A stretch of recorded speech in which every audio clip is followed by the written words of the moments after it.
Come എന്ന word വെച്ചിട്ട് കുറച്ച് ഇൻട്രസ്റ്റിംഗ് ആയിട്ടുള്ള ഫ്രേസൽ വേർബ്സ് ഞാൻ പറഞ്ഞുതരാം. ഇത് നിങ്ങൾ നിങ്ങളുടെ ഡെയിലി ലൈഫിൽ പ്രാക്ടീസ് ചെയ്യുകയാണെങ്കിൽ your English would sound really interesting and nice. So the first word is come about. Come about എന്ന് പറഞ്ഞു കഴിഞ്ഞാൽ ടു ഹാപ്പൻ എന്നാണ്. For example, can you tell me how the accident came about എന്ന് പറഞ്ഞാൽ ആ accident സംഭവിച്ചത് എങ്ങനെയാണ് എന്ന് പറഞ്ഞു തരുമോ എന്നാണ്. പിന്നെ കം അക്രോസ്. കം അക്രോസ് എന്ന് നമുക്ക് രണ്ട് തരത്തിൽ യൂസ് ചെയ്യാം.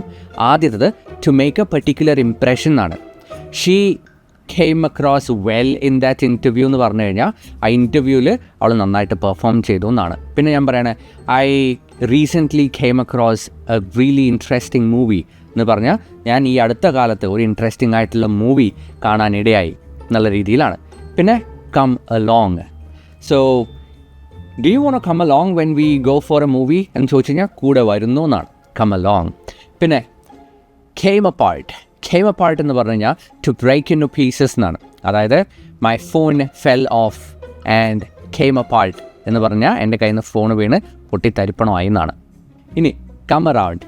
കം അറൗണ്ട് എന്ന് പറഞ്ഞാൽ to visit somebody's house or for a short period of time.